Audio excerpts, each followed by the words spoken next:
नमस्कार। The legal platform में आपका स्वागत है। मैं हूं नीरज कुमार। आज हम बात करेंगे कंटेम्प्ट ऑफ कोर्ट यानी अदालत की अवमानना और फ्रीडम ऑफ स्पीच यानी बोलने की आज़ादी, अभिव्यक्ति की आज़ादी का मामला। इन दोनों के बीच में कितनी पतली लाइन है, महीन लाइन है, या जो ये अंतर है ये बहुत चौड़ा है और इसमें काफ़ी जगह है बीच में। हाल ही में मशहूर वकील प्रशांत भूषण जी का मामला हुआ। सुप्रीम कोर्ट ने उनको दोषी करार दिया है उनके दो ट्वीट के संबंध में, और इसके बाद कई सारे सवाल उठे हुए हैं। इस मुद्दे पर बातचीत करने के लिए हमारे साथ मौजूद हैं दिल्ली हाई कोर्ट के वरिष्ठ वकील श्री के मनन जी। मनन जी, आपका द लीगल प्लेटफॉर्म में स्वागत है। मेरा पहला सवाल, कितनी महीन लाइन है कंटेम्प्ट ऑफ कोर्ट और फ्रीडम ऑफ एक्सप्रेशन के बीच, या ये लाइन बहुत चौड़ी है? देखिए, ये लाइन बहुत चौड़ी भी है और बहुत बारीक भी है। तो थिक एंड थिन जहाँ तक कहते हो ना, जैसे देखिए, हर किसी भी चीज़ की या किसी भी बात की एक लक्ष्मण रेखा होती है। उसी तरह से कॉन्स्टिट्यूशन में भी एक आज़ादी की, अभिव्यक्ति की, फ्रीडम ऑफ स्पीच की एक लक्ष्मण रेखा है जहाँ तक न्यायपालिका की बात है। यू सी दैट एक ये ही कंट्री है। हम कितने फॉर्चुनेट हैं, कितने भाग्यशाली हैं कि हम ऐसे देश में पैदा हुए हैं जहां अभिव्यक्ति की और आदमी को बोलने की, आदमी को कितनी आज़ादी है। आप देख सकते हैं पिछले कुछ वर्षों से इस प्रकार से इस आज़ादी का दुरुपयोग हो रहा है कि आज़ादी का मानना ये नहीं है कि आपका कोई कर्तव्य नहीं है, सिर्फ आपको आज़ादी बोलने की है, आपके हक ही है, आपका अधिकार है, लेकिन कानून में किसी प्रकार की आपकी कर्तव्य नहीं है। लेकिन अनफॉर्चुनेटली ये बदकिस्मती है हमारी कि कुछ लोग समाज में ऐसा पैदा हो गए हैं कि वो अभिव्यक्ति के नाम पर दुरुपयोग कर रहे हैं, कॉन्स्टिट्यूशन का भी, अभिव्यक्ति का भी और इस आज़ादी का भी। और मेरा मानना है कि एक लक्ष्मण रेखा होती है जब कोई इंसान बोलता है, जब वो किसी प्रकार से अपने विचार व्यक्त करता है, तो उन विचारों को व्यक्त करते हुए अपनी आज़ादी के साथ साथ कॉन्स्टिट्यूशन को, धर्म को और समाज को के हित में और समाज को अपने ध्यान में रखते हुए ही बात करनी चाहिए। जी, एक सवाल यहाँ पे ये उठता है कि अभी अदालतें खुल रही हैं, लाइव स्ट्रीमिंग की बात हुई, फिर वर्चुअल कोर्ट, कोविड की वजह से वर्चुअल कोर्ट का मामला चालू हो गया, अदालतें खुली। पहले भी कई ऐसे मामले हुए जब अदालतों ने ओपन, लेकिन क्या आपको ये नहीं लगता कि अदालतों की जो आलोचना कह लीजिए या उसको लेकर अदालतें कहीं ना कहीं अभी भी बंद हैं, या उनके दरवाजे उतने नहीं खुले हैं जितने, क्योंकि कई ऐसे मामले आए जब सुप्रीम कोर्ट ने या तमाम हाई कोर्ट्स ने ऐसे फैसले दिए हैं जिसमें कि ये कहा जाता था, हमेशा सवाल उठा कि हाँ, इसका दूसरा फैसला भी हो सकता था। देखिए, मैं शायद इस बात से सहमत नहीं हूँ। अदालतों के फैसलों की आलोचना करना, ये सुप्रीम कोर्ट के अपने फैसले हैं। ऑनरेबल वेरियस हाई कोर्ट ने, काफ़ी हाई कोर्ट ने कहा है, ये उनके फैसले की आप आलोचना कर सकते हो। उनके वे ऑफ वर्किंग का यहाँ तक सवाल है, या उन पर पर्सनल अटैक करना, या उन पर किसी प्रकार के करप्शन के चार्जेस लगाना, या किसी फैसले को लेकर उनकी निजी राय को व्यक्त करना, ये सारी चीज़ें सुप्रीम कोर्ट ने एक बार नहीं बार बार कहा है कि हमारे फैसलों का क्रिटिसिज्म किया जा सकता है। हम रोज़ क्रिटिसिज्म करते हैं, हम नहीं फैसले से सहमत होते हैं, पर लेकिन उसके साथ साथ हम ये भी तो कहते हैं कि ये फैसला ऑनरेबल सुप्रीम कोर्ट का है, सर्वोच्च न्यायालय का है, नतमस्तक है, हमें उसके आगे सिर झुकाना है। कोई लाफ जंगल तो है नहीं ना कंट्री में, कानून है ना, कानून नाम की चीज़ है, कॉन्स्टिट्यूशन है। कॉन्स्टिट्यूशन के दायरे में रहकर अपनी अभिव्यक्ति की आज़ादी जितनी है उसको हम व्यक्त कर सकते हैं, उसमें ना सुप्रीम कोर्ट मना कर रहे हैं, ना हाई कोर्ट मना कर रहे हैं। लेकिन बदकिस्मती ये है कि कुछ लोगों ने जजेस के ऊपर जो पर्सनल अटैक करने शुरू कर दिए हैं। क्या जजेस एलियन है? क्या जजेस को कोई अपना कर्तव्य का निर्वाह करने का हक नहीं है? क्या उनकी हर चीज़ की आलोचना करना हमारा धर्म है या हमारी अभिव्यक्ति हमें मिली हुई है ये आज़ादी? मैं बिल्कुल इस बात से सहमत नहीं हूँ।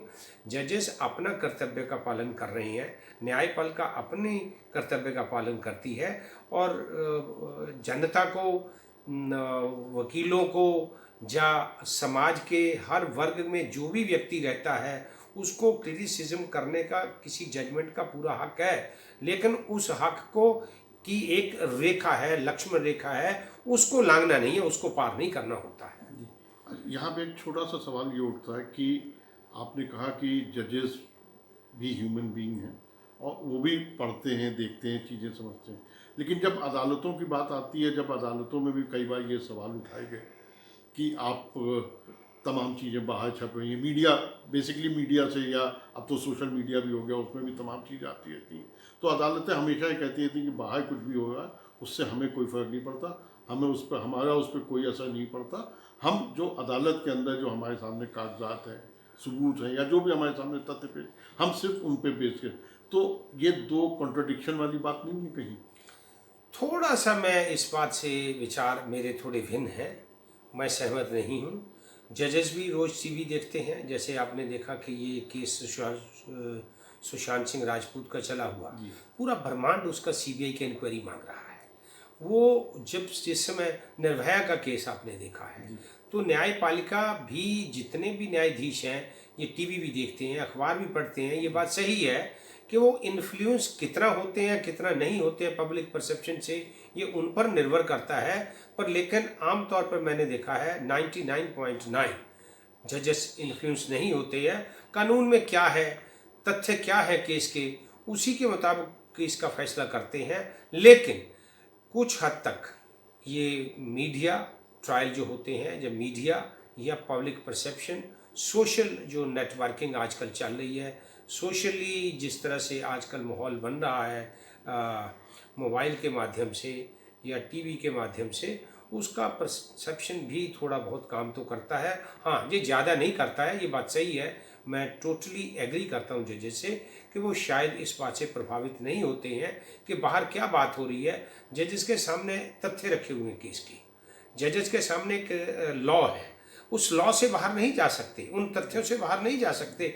लेकिन टीवी, अखबार, पब्लिक परसेप्शन, सोशल मीडिया क्या कहता है, उनका परसेप्शन, उनकी धारणा क्या बनी हुई है, उससे प्रभावित बहुत कम होते हैं। हाँ, थोड़ा बहुत तो होते हैं, ये तो मैं मानता हूँ कि इतना नहीं है कि ये बिल्कुल कह दे कि हम प्रभावित नहीं होते हैं। मतलब किसी कहीं ना कहीं में नहीं है कि आप बाहर की चीज़, हाँ, ये ऐसा नहीं है कि वो किसी आयरन कर्टन के पीछे बैठे हुए हैं, उनको कुछ भी पता ही नहीं है कि बाहर क्या हो रहा है, या बाहर किस प्रकार से किसी चीज़ की मांग उठ रही है। जैसे सुशांत सिंह राजपूत के मैटर में एक ये मांग उठ रही है, और ये अकेला हिंदुस्तान में नहीं उठ रही है, पूरे ब्रह्मांड में उठ रही है इस बात की, क्योंकि ये तथ्य मैंने देखा कि इन्वेस्टिगेटिंग एजेंसीज नहीं ला पा रही हैं, आजकल मीडिया लेके आने में सक्षम है।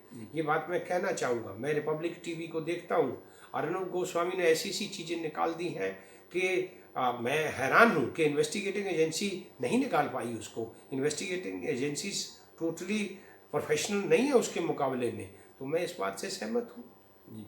अच्छा, एक इसमें सवाल और भी आता है कि जैसा कि आपने अभी कहा कि जजेस पे असर पड़ता है, कुछ हद तक देखते हैं, पढ़ते हैं, समझते हैं, क्या किसी जज की या किसी एक इंडिविजुअल की आलोचना या उसके ऊपर कोई टिप्पणी, वो टिप्पणी जैसी भी हो वो, और टिप्पणी क्या वो संस्था पे टिप्पणी मानी जाएगी या संस्था पे क्या उसका असर पड़ता है? बिल्कुल। जज जिस समय किसी जज के बारे में किसी प्रकार की टिप्पणी होती है, वो अकेले उन पे नहीं होती है, पूरी न्यायपालिका पे होती है। वो अगर जज को आप किसी प्रकार से किसी तरह की उंगली उठा रही हो, किसी प्रकार की आलोचना का, मैंने कहा ना कि एक परिभाषा है आलोचना की, एक लक्ष्मण रेखा है आलोचना उसकी, लेकिन अगर उस लक्ष्मण रेखा को, अगर उस परिभाषा से आप बाहर जाते हैं, तो वो न्यायपालिका की कंटेम्प्ट ऑफ कोर्ट कहते हैं, बड़ा सिंपल सा है। और उसमें कंटेम्प्ट ऑफ कोर्ट को मेरा मानना है कि कई बार ये एज ए आयरन कर्टन भी यूज़ होता है,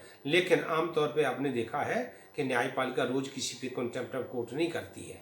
बहुत से वकीलों का कई बार झगड़ा हो जाता है, मेरा कई बार बहुत चीज़ों के साथ मैं सहमत नहीं हूँ, जब मैं कई बार ऊंची आवाज़ में बोल गया हूँ, जहाँ मैं कुछ कह गया हूँ, लेकिन मर्यादा में रहकर अगर मैंने कोई बात करी हो, अगर बांधे भी हो, तो अक्सर मैं मानता हूँ कि जजेस ओवरलुक करने की एक प्रवृत्ति रखते हैं और जजेस उस एक्सटेंट तक नहीं जाते हैं कि कंटेम्प्ट ऑफ कोर्ट का इस्तेमाल किया जाए या किसी पर लगाई जाए।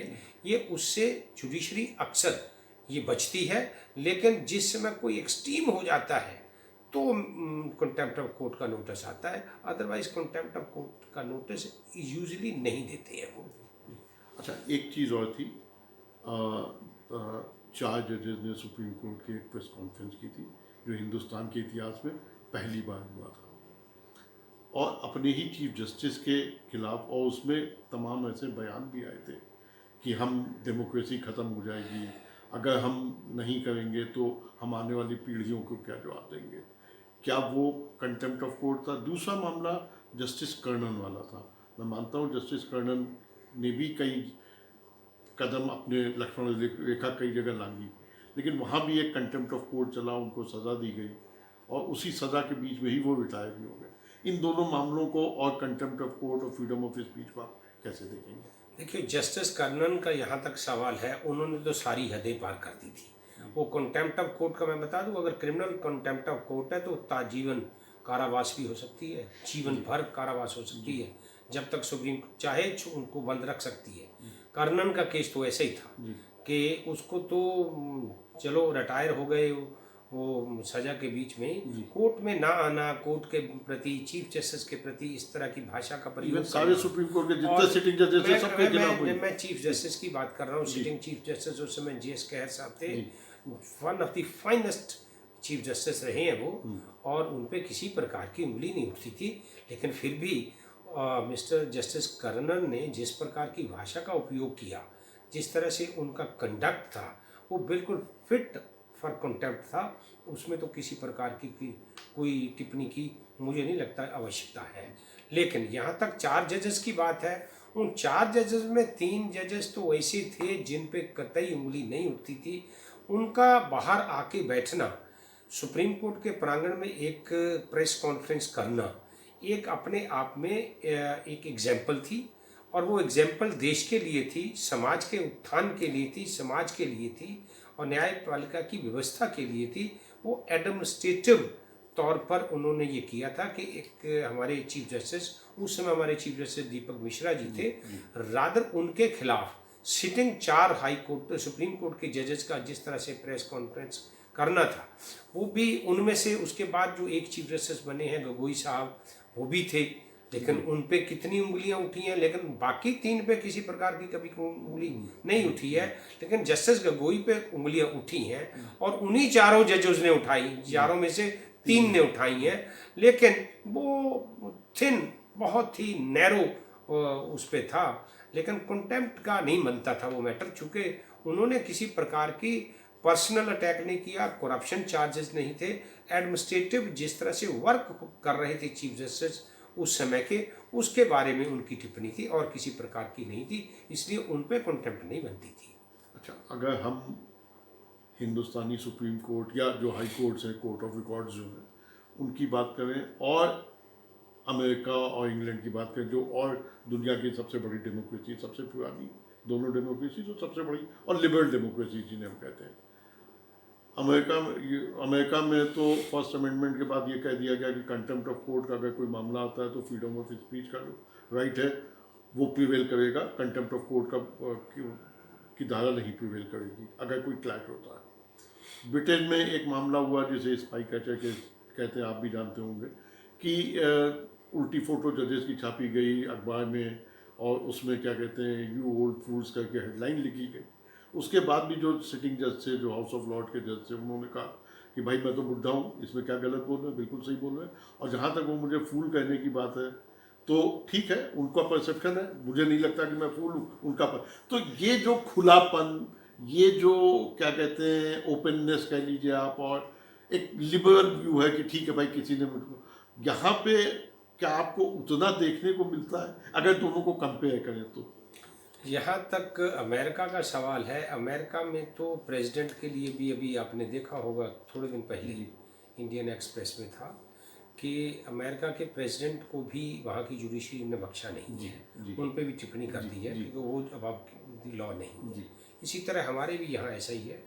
लेकिन यहाँ तक ब्रिटिश का सवाल है, इवन आपको पता है कि हमारा अपना कॉन्स्टिट्यूशन मैक्सिमम ब्रिटिश का बोरो किया हुआ ब्रिटिश के कॉन्स्टिट्यूशन से, लेकिन हम एक ट्रांजिशन पीरियड से गुजर रहे हैं। हमारे यहाँ विचार थोड़े संकुचित डे बाय डे।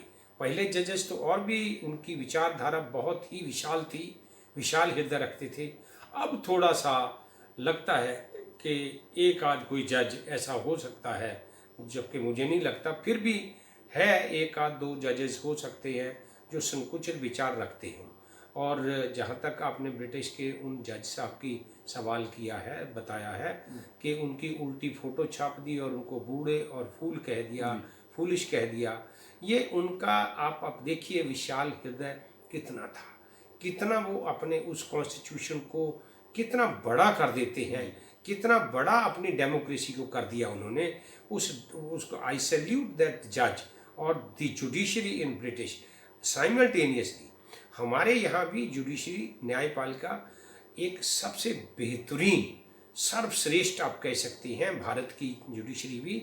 लेकिन साथ में अब पांचों उंगलियां तो बराबर नहीं है, लेकिन एक मानना है कि हमारे यहाँ भी जिस तरह पहले विशाल हृदय के जजेस थे, अब हमारे जजेस को भी उस तरह का रहना चाहिए, बनना चाहिए और विशाल हृदय रखना चाहिए। इस डेमोक्रेसी को मजबूत करने के लिए डेमोक्रेटिक वे में लोगों को अभिव्यक्ति की आज़ादी देनी चाहिए, लेकिन लोगों को भी ये चाहिए, जनता को भी चाहिए कि उस अभिव्यक्ति को लक्ष्मण रेखा में रहकर उसका प्रयोग करे, ना कि लक्ष्मण रेखा को पार करते हुए जजेस पर या जुडिशरी पर अटैक करे। और दोनों तरफ से, दोनों हाथों से ताली बजेगी, वैसे एक हाथ से ताली कभी बजती नहीं।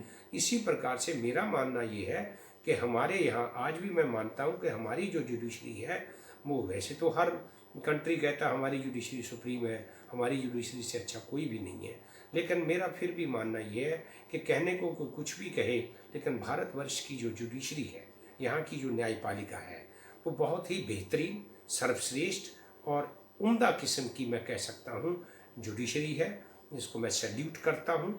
और साथ में मैं निवेदन करूँगा आपके माध्यम से, हमारे जजेस को भी संकुचित विचार नहीं रखने चाहिए, अपना हृदय विशाल रखना चाहिए और अपने डेमोक्रेसी को मजबूत करते हुए इसकी एक एग्जाम्पल, एक उदाहरण पेश करनी चाहिए। जी। अच्छा, एक आखिरी सवाल, ये मांग उठ रही कि जो अवमानना का कानून है, कंटेम्प्ट ऑफ कोर्ट वाला जो लॉ है, इसमें जो सिविल वाला है उसको तो रखा जाए, लेकिन जो क्रिमिनल कंटेम्प्ट ऑफ कोर्ट वाला जो प्रावधान है, जो सेक्शन 2C जिसे कहते हैं, सॉरी, वो क्या कहते हैं, उसको ख़त्म कर दिया जाए। उसके साथ ही एक चीज़ ये भी कही गई है जो जजेस की तरफ से कुछ फैसलों में आई है कि अगर ये का प्रावधान नहीं होगा तो लोग कोर्ट की इज्जत नहीं करेंगे। बिल्कुल मैं आई फॉलोड योर क्वेश्चन। ऐसा है, अगर क्रिमिनल कंटेम्प्ट ऑफ कोर्ट को अगर कंटेम्प्ट ऑफ कोर्ट से निकाल दिया गया तो सिविल कंटेम्प्ट का कोई मायना नहीं बनता है। तो सिविल कोर्ट कोई अगर क्रिमिनल कंटेम्प्ट, अगर किसी को जेल जाने का डर, अपना बार काउंसिल का लाइसेंस जाने का डर वकील को, और किस जनता को किसी प्रकार का जेल जाने का डर ही नहीं रहेगा, तो फिर कंटेम्प्ट ऑफ कोर्ट किसका नाम है, क्या नाम है, किस चीज़ की कंटेम्प्ट ऑफ कोर्ट है? मैं नहीं मानता खैर वो truthless contempt of court act बन जाएगा। इसलिए क्रिमिनल कंटेम्प्ट ऑफ कोर्ट रहनी चाहिए। मैं इस बात से जजेस से सहमत हूँ, अपनी न्यायपालिका से सहमत हूँ। के मनन जी, द लीगल प्लेटफॉर्म से बात करने के लिए आपका बहुत बहुत शुक्रिया। धन्यवाद। तो ये थे senior advocate Delhi high court के श्री के मनन जी, जिनका मानना है कि जो लक्ष्मण रेखा है कंटेम्प्ट ऑफ कोर्ट और फ्रीडम ऑफ एक्सप्रेशन के बीच में दोनों हैं, डिपेंड करता है कि स्थितियां क्या हैं। और जहाँ तक उसकी बात है, इन्होंने कहा कि जनता को लक्ष्मण रेखा नहीं लांघनी चाहिए, जो पर्सनल अटैक्स हैं वो नहीं होने चाहिए। और आपका ये भी मानना है कि जो कंटेम्प्ट ऑफ कोर्ट का जो क्रिमिनलिटी वाला प्रावधान हटाने की मांग हो रही है उसको नहीं हटाया जाना चाहिए। अदरवाइज उनका भी ये मानना है कि इसके बिना उस पूरे प्रावधान के, उस पूरे कानून का कोई मतलब नहीं रह जाएगा। हम जल्दी ही एक नई शख्सियत के साथ एक नए मुद्दे पर आपके सामने फिर हाजिर होंगे। तब तक के लिए नमस्कार। Thank you.